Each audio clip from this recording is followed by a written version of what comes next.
ሰላም ጤና ይስጥልን ውድ የዩቲዩብ ተከታታዮች እንደምናችሁ እንደምንከረማችሁ።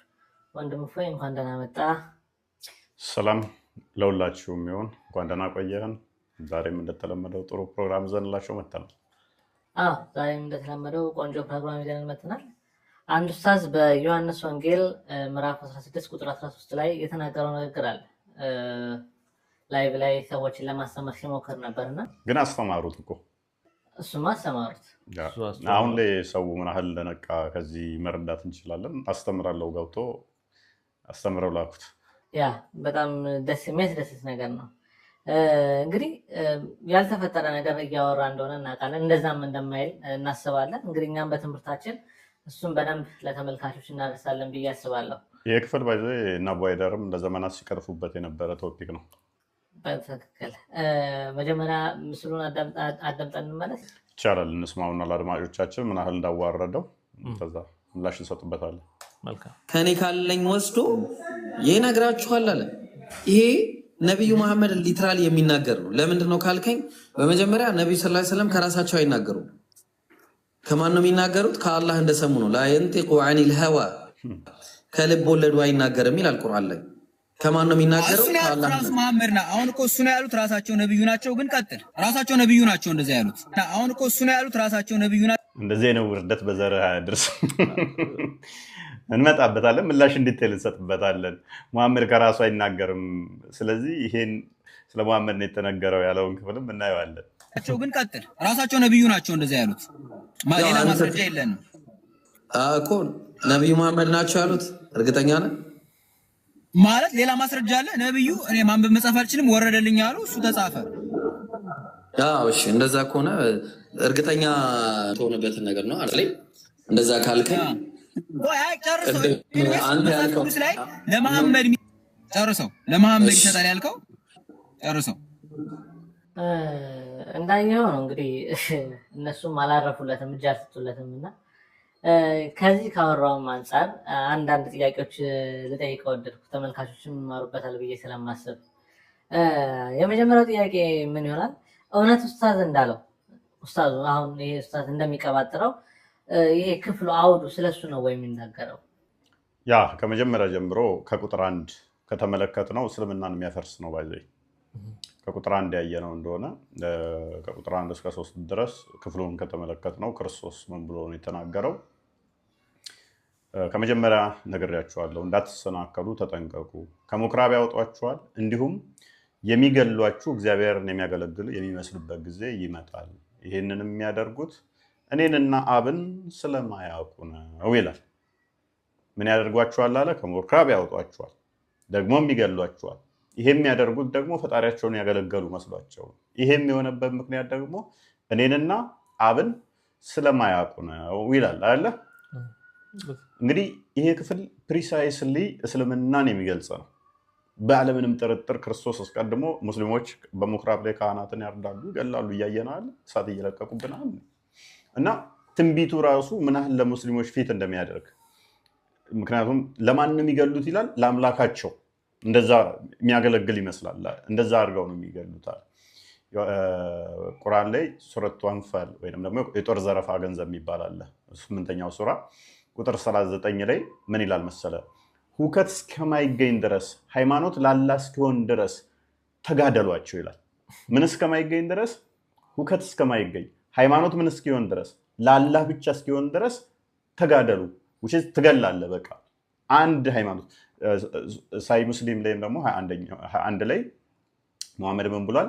ምድር ያላህና የነብዩ ነች፣ ስለዚህ ሰዎች ሁሉ በዚህ እንዲያምኑ እንድጋደል ታዝዣለሁ ብሏል። አየህ፣ ክፍሉ አውዱ ገና ሲጀምር እስልምናን ምን ያህል እንደሚመታው። ከዛ ይሄ የሚያደርጉት ደግሞ የሚገሉት የሚያርዱት ለምንድን ነው አለ መሰለ? እኔንና አብን ስላላወቁ ነው አለ አይደለ? እኔ የአብ ልጅ ነኝ፣ አብ አባቴ ነው፣ ይህንን ባለማወቃቸው ነው አለ። ሙሐመድ ደግሞ ሱረቱ ጅን ወይንም ደግሞ አጋንንቶች ምዕራፍ ላይ ከቁጥር 1 ጀምሮ እስከ 3 ስትመለከት ከጅን የሆኑ ጎሳዎች ቁርአንን አደመጡ ይላል። እና አላህ ልጅና ሚስት የለውም አሉት። አላህ ልጅ የለውም ያሉት የማንን ድምፅ ነው የሰማው ሙሐመድ? የማንን ነው? የአጋንንቶች ነው። አላህ ልጅ የለውም ያሉት አጋንንቶች ናቸው። ክርስቶስ ደግሞ ምን አለ? ገና ሲጀምር ክፍሉ ላይ እኔንና አብን ስላላወቁ ይገድሏቸዋል፣ ያርዷቸዋል አለ። ስለዚህ አውዱ ሲጀምር ገና በዚህ ይጀምራል ማለት ነው። በትክክል በደንብ ማብራሪያ እየሰጠበት ነው። እና ሁለተኛው ጥያቄያችን የሚሆነው ወይም የኔ ጥያቄ የሚሆነው የሚመጣው ማን ነው ማለት የሚመጣው ማን ነው ያልን እንደሆነ ዮሐንስ ወንጌል ምዕራፍ 16 ላይ ቁጥር 17 በደንብ ይገልጸዋል። ቁጥር 17 ላይ አጽናኙን እልክላችሁ እኔ ብሄድ ይሻላችኋል አለ። አስቀድሞ ቁጥር 7 ላይ ከመድረሱ በፊት ቁጥር 6-5 ላይ እንደሚሄድ ወደ አብ ነገራቸው። ሲረበሹ ምን አለ? እኔ ሄዳለሁ፣ ብሄድ ይሻላችኋል። እኔ ከሄድኩ ማንን ልክላችኋለሁ አለ? አጽናኙን ልክላችኋለሁ። ክፍሉን አንብበው ሜይ ቢ ካለ ምን አለ? አጽናኙን ልክላችኋለሁ ይላል። እስቲ አንብበው። እንዲህ ይላል፣ ነገር ግን እውነት እላችኋለሁ መሄዴ ይበጃችኋል። እኔ ካልሄድኩ አጽናኙን ወደ እናንተ አይመጣም፣ ከሄድኩ ግን እርሱ ወደ እናንተ እልካለሁ ይላል። አየህ፣ ማንም ይመጣው አለን? አጽናኙ። አጽናኙን ደግሞ ማንም የሚልከው አለ? እሱ ክርስቶስ አይደለም? እኔ ብሄድ ይሻላል፣ አጽናኙ ወደ እናንተ አይመጣም እኔ ካልሄድኩ አለ። ወደ እነማን ነው የሚመጣው? ወደ ደቀ መዝሙርቶቹ። ደቀ መዝሙርቶቹ ባሉበት ሰዓት መሐመድ ነበር እንዴ? የሚልከውስ ማን ነው? ክርስቶስ ነው። መሐመድ እንዳለ ክርስቶስ ነው የላከው? ክርስቶስ ልኮታል ካሉ ነቢያትን የሚልከው እግዚአብሔር ነው። ስለዚህ እግዚአብሔር ነው ብለው ማመን አለባቸው። የሙስሊሞች ችግር ግን ምንድነው? እሱ አንዱን ሲቀበሉ አንዱን ደግሞ ይጥላሉ። በጣም አስቂኙ ፓርት ምን እንደሆነ ታውቃለህ? አጽናኙን ልክላችኋለሁ ነው የሚለው አይደለ? መሐመድ አጽናኝ ነው እንዴ? ሱራ 38-65 ላይ አንተ አስፈራሪ ብቻ ነህ ይለዋል ቁርአኑ። አስፈራሪ እንጂ አጽናኝ አይደለም መሐመድ። ማስፈራራትና ማጽናናት አንድ ነው። ተቃራኒ ናቸው አይደል? የሚያጽናና የተቸገሩትን የሚያስፈራራ ጭራሽ የሚያሸበር ነው። አንተ አሸባሪ ነህ። ኢቨን እኔ ከአምስት ስሞች አንዱ አሸባሪ ነው። በእንትኖች ላይ በካዲያን ላይ ሽብር ምዘራ ይላል መሐመድ። ስለዚህ አጽናኝ ሊሆን አይችልም አንደኛ። ሁለተኛ ደግሞ የሚመጣውን አካል በሐዋርያቶቹ ጊዜ የነበረ ነው። ሶስተኛ ደግሞ የሚልከውም ክርስቶስ ነው። ከዚህ አንጻር መሐመድ ሊሆን አይችልም ማለት ነው። የሚመጣው ማን እንደሆነ አሁን ተገነዘብክ አይደለ? አጽናኝ ነው። የሚልከው ክርስቶስ ነው። የሚመጣውም ደግሞ በሐዋርያቶቹ ጊዜም ጭምር ነው። ወደ እናንተ ይመጣል ነው የሚላቸው። እናንተ ዘንድ ወደ እነሱ እንዲመጣ ነው የሚለው እንጂ ከ600 ዓመት በኋላ ይመጣል አይደለም የሚለው። በትክክል እንግዲህ ይህንን እንደዚህ ከተመለከት ነው። ኢቭን ቁጥር 8 ስታነበው እኮ ዮሐንስ ወንጌል ምዕራፍ 16 ቁጥር 8 አንብበው እስኪ። በሚመጣበትም ጊዜ ዓለምን ስለ ኃጢአት፣ ስለ ጽድቅና ስለ ፍርድ ይወቅሳል ይላል። መንፈስ ቅዱስ ወይንም ደግሞ አጽናኙ በሚመጣው ለጊዜው ዋን እንደሆነ ስላልተገለጸ አጽናኙ ብለን እንለፈው፣ ስሙ ስለሚገለጽ ይህ የሚመጣው አጽናኝ ምን ያደርጋል ይላል? ስለ ዓለም ጽድቅና ፍርድ ይወቅሳል ይላል አይደለ? ኦኬ፣ ለምን? ኦኬ፣ ስለምንድን ነው እሱ የሚወቅሰው? ለምንድን ነው የሚወቅሰው ያን እንደሆነ ስለ ኃጢአትና ስለ ጽድቅ የሚወቅሰውስ ማን ነው? ያ ቁጥር 9 እና 10 ምን ይላል? ቁጥር 9 ላይ እንደዚህ ይላል፣ ስለ ኃጢአት ሲባል ሰዎች በእኔ ስለማያምኑ ነው ይላል። ኦኬ፣ ሙሐመድ ራሱ በክርስቶስ ያምናል? በፍጹም። በእኔ የሚያምን ቢሞት እንኳን የዘላለም ሕይወት አለው ብሏል ክርስቶስ። እኔ ሕያው ነኝ እንዳለ ሁሉ ሕያው መሆኑን ማመን፣ ሕይወት እንደሚሰጥ ማመን።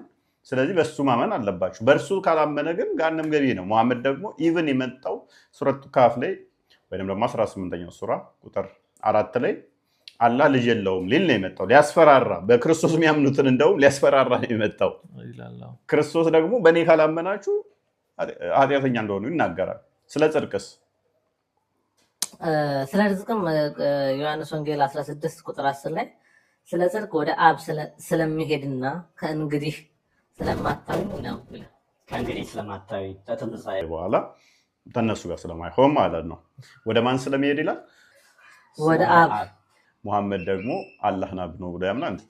አያምንም። ስለዚህ ይሄ አስተምሮ እስልምናን የሚቀብር ነው፣ የሚዘጋ ነው ማለት ነው። ሱራ 601 ላይ ሚስት የሌለው ሲሆን ለእርሱ እንዴት ልጅ ይኖረዋል ይላል። ስለዚህ አላህ ሚስት ሳይኖረው ልጅ ስለማይኖረው አውዱ ገና ሲጀምር እስልምናን የሚያፈርስ ነው። በትክክል በዚህ እስልምናን አካሄድ አውዱን ከተረዳኸውና አመላለሱን ካወቅ ትቀብራቸዋለህ። አዎ፣ ምክንያቱም መሰረታቸው ውሸት ነው። ለአራተኛ ላይ ያዘጋጀው ጥያቄ ክፍሉ የእውነት መንፈስ በመጣ ጊዜ ነው የሚለው ወይስ ሙሐመድ የእውነት መንፈስ ይባላል? ኦኬ አሁን እሱ የጠቀሰው ማለት ነው ዮሐንስ ወንጌል ምዕራፍ 16 ቁጥር 13 ነው የጠቀሰው። እኛ አሁን ያየነው እስከ 13 ያለችውን አውዱን ነው። 13 እውነት ሙሐመድ ነው ወይንስ ማን ነው የሚመጣው የሚለውን ያየን እንደው ክፍሉን አንብበው፣ ክፍሉ ራሱ ይነግራል። ክፍሉም ይነግራል። ሌላም ደግሞ እዚሁ ላይ አንድ ላይ ልጠይቅ የምፈልገው ነገር ሙሐመድ ከራሱ ምንም አይናገርም ወይ? ያ ክፍሉን አንብበውና እስቲ እሱ ስላለ ሙሐመድ ከራሱ ስለማይናገር ምንድነው እሱ ያለ ልጁ ይሄ ክፍል የሚናገረው ለሙሐመድ ነው አለናል። ክፍሉን አንብበው።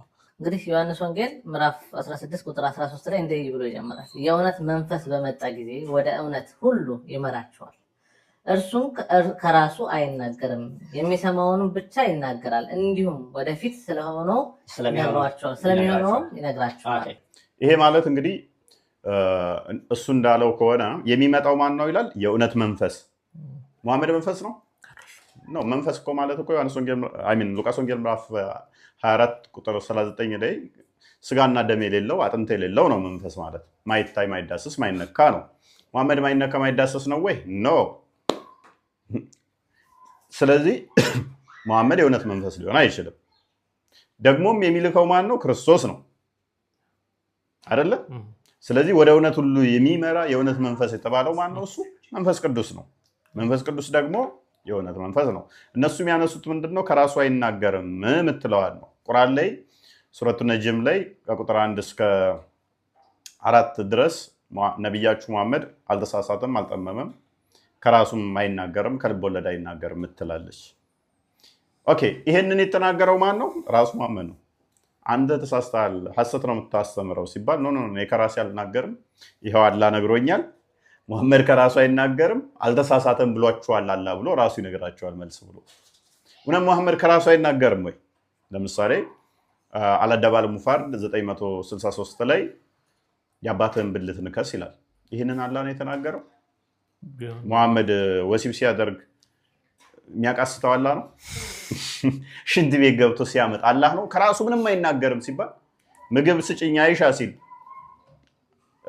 አላህ ነው የተናገረው ማለት ነው? አቡ ሁረይራን ቂጤ የምጠርግበትን ድንጋይ ስጠኝ ይላል።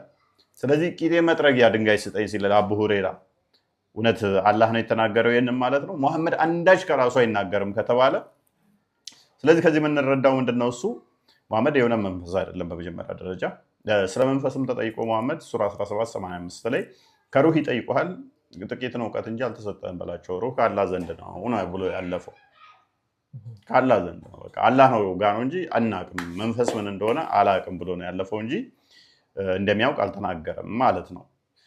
ቁጥር 14 እና 15ን እንመልከተው እስቲ። ቁጥር 14 እና 15ስ እሱን ይረዳዋል ወይ? አሁን ቁጥር 13ን እንዳየነው የእውነት መንፈስ ነው፣ በፍጹም እሱን ሊረዳ አይችልም፣ እሱን ሊያግዘው አይችልም፣ እስልምናን የሚደግፍም አይደለም። ቁጥር 14 እና 15 አንብበው እስኪ። ከቁጥር 14 ጀምሮ እንደዚህ ይላል፣ የኔ ከሆነው ወስዶ እንድታውቁ በማድረግ ያከብረኛል። የአብ የሆነው ሁሉ የኔ ነው። እንግዲህ የኔ ከሆነው ወስዶ እንድታውቁ ያደርጋችኋል። ለዚሁ ነው። ስለዚህ የኔ ከሆነ ሁሉ ወስዶ ለእናንተ ይነግራችኋል። የአብ የሆነ ሁሉ የኔ ነው፣ የኔ የሆነ ሁሉ የአብ ነው። ስለዚህ መንፈስ ቅዱስ አንዲት ፈቃድ አንዲት ስልጣን ስላለች የአብ የሆነ ሁሉ የወልድ ነው፣ የወልድ የሆነ ሁሉ የአብ ነው ብለን እናምናለን። በአብ በወልድ በመንፈስ ቅዱስ በአካል ቢለያዩም አንዲት ፈቃድ አንዲት ስልጣን አንዲት አገዛዝ ስላለች የአብ የሆነ ሁሉ የወልድ ነው፣ የወልድ የሆነ ሁሉ የመንፈስ ቅዱስ ነው። ታዲያ ሙሐመድ የአላህ የሆነ ሁሉ የሱ ነው እንዴ? ካልሆነ የኔ የሆነ ሁሉ አለ ወልድ የአብ ነው። ስለዚህ መንፈስ ቅዱስ ደግሞ ያ የሚመጣው እርሱ የሚልከው ከኔ ወስዶ ይነግራችኋል አለ። ምን እያለን ነው? ሙሐመድ ነው ሲለን ይህንን ኡስታዙ። ስለዚህ የክርስቶስ የሆነ ሁሉ የአብ ከሆነ የአብ የሆነ ሁሉ ደግሞ የክርስቶስ ከሆነ መንፈስ ቅዱስ ደግሞ የአብ የሆነውን ከዛ የሚነግራቸው የሚያስተምራቸው ከሆነ የአብ የመንፈስ ቅዱስ ምንም ልዩነት እንደሌለ የሚነግር ክፍል ነው ማለት ነው። ሙሐመድ ታዲያ እንደዛ ነው እንዴ? ሙሐመድ እንኳን ወደፊቱ ሊናገር ቀርቶ ስለራሱ ሲያውቃል እንዴ? ሱራ 46:9 ላይ እኮ በእናንተም በእኔም ላይ ምን እንደሚሆን እንኳን አላውቅም ብሏል። በራሱም በእነሱም ላይ ምን እንደሚፈጠር እንኳን የማያውቅ ከሆነ በምን መስፈርት ነው ወደፊት ያለውን ይነግረናል ምናምን ሊሉ የቻሉት? ይሄ ስህተት ነው። ምንም እዛው ክፍል ላይ ባይዘው ቁጥር 16 ላይ ጥቂት ጊዜ ታዩኛላችሁ ደግሞም ጥቂት ጊዜ አታዩኝም ይላል አይደለ ክፍሉ? ጥቂት ጊዜ በኋላ አታዩኝም፣ ይሁን እንጂ ከጥቂት ጊዜም በኋላ ደግሞ ታዩኛላችሁ ይላል። ስለሞቱ የሚናገር ክፍል ነው። እንግዲህ እነሱ አልሰቀሉትም አልገደሉትም ብለው ቢያምኑም ጥቂት ጊዜ አታዩኝም፣ ጥቂት ጊዜ ደግሞ ታዩኛላችሁ ሲል ስለሞቱ እየተናገረ ከነሱ ጋር ነበረ። ነገር ግን ጥቂት ጊዜ አታዩኝም ሲል እንደሚሰቀል 3 ቀን 3 ሌሊት በመቃብር እንደሚያድር ያንን እየጠቆማቸው ነው። ደግሞም እንደሚነሳ ደግሞም እንደሚያዩት ያንን የሚናገር ክፍል ነው። ስለዚህ ይህ ክፍል እንኳን ለሙሐመድ ቢሆን ሙሐመድን አፈር ድሜ ያስበልቶ የሚቀብር ነው። በትክክል እንግዲህ ዝም ብለው የተጣፉ መረዳት ሳይችሉ በመሰለኝና በደስታ ላይ ትምህርት አይሰጥምና መጀመሪያ ቆም ብላችሁ የምታነቡትን ነገር ለማስተዋል ለማገናዘብ ብትጥሩ ብትሞክሩ መልካም ነው ባይ ነኝ። እንግዲህ በደንብ አድርገን አብራርተንላችኋል ብዬ አስባለሁ። እንግዲህ ምንድነው ክርስቲያኑ ማድረግ ያለባችሁ? እንደዚህ ሲጠቅሱ ዮሐንስ ወንጌል ምዕራፍ 16 ሲጠቅሱ ምንድነው ማድረግ ያለባችሁ? አውዱን በደንብ ማየት። በመጀመሪያ የሚልከው ማን ነው ከተባለ ኢየሱስ ነው። ሙሐመድን አላህ ነው ወይ ኢየሱስ ነው ወይ ላከው ብላችሁ መጠየቅ። ሁለተኛ የሚላከው በእናንተ ጊዜ ይመጣል ብሏቸዋል። ስለዚህ ሙሐመድ በሐዋርያቶቹ ጊዜ ነበር ወይ? ይህንን መጠየቅ። አራተኛ ሶስተኛ ወደ አብ ሄዳለሁ ይላል እዛው ክፍል ላይ እና አላህ አብ ይባላል ብላችሁ መጠየቅ። ካልሆነ ይህን ክፍል ለምን ትቆርጣላችሁ? ለምን ትቀበላላችሁ? ለእናንተ ሙሐመድ ብላችሁ ነጥላችሁ ለምን ትወስዳላችሁ? ማለት አራተኛ ጥያቄ የሚመጣው አካል የእውነት መንፈስ ተብሏል። ሙሐመድ የእውነት መንፈስ ነው ወይ ብላችሁ መጠየቅ። እነኚህ ጥያቄዎች አስረው እስልምና አፈርድሜ የሚያስበሉ ናቸው ማለት ነው። አፈርድሜ የሚያስበሉ ናቸው። የሚመጣውንም ወደፊት ያለውንም ከኔ ወስዶ ይነግራችኋል ይላል። ስለዚህ ሙሐመድ የሚነግራችሁ ከክርስቶስ እየሰማ ወይንስ ከአላህ እየሰማ ነበረ? ከራሱ አንዳች አይናገርም አሉ አይደለ? እሺ የሚመጣው አካል ከኔ ያለኝን ወስዶ ነው የሚነግራችሁ ብሏል። ሙሐመድ ካዳ ከራሱ አይናገርም ብላችሁ ከክርስቶስ እየወሰደ ነው የሚነግራችሁ ማለት ነው። እንደዛ ከሆነ በእናንተው ሎጂክ መሰረት ኢየሱስ ክርስቶስ አምላክ መሆኑን መሰከራችሁ ማለት ነው። ስለዚህ ክፍሉ በነዚህ አይነት ሁኔታ አብራርተነዋል። በጣም ግልጽ ነው። ከዚህ በኋላ ክርስቲያኖች ጥያቄ አይፈጥርባቸውም ብዬ ማስባለሁ። እኛም ክርስቲያኖች አንንሰፍ፣ መጽሐፍ ቅዱሳችንን እናንብበው። የሆኑች ጥቅስ ይዘው መጥተው ግራ ሊያጋቡን አንፍቀድላቸው እላለሁ። በመጨረሻ የምትለው ነገር ካለ በልና እንለያያለን። በሌላ ጠቃሚያዊ የሆነ ትምህርት እስክንገናኝ ላይክ ሼር አድርጉት።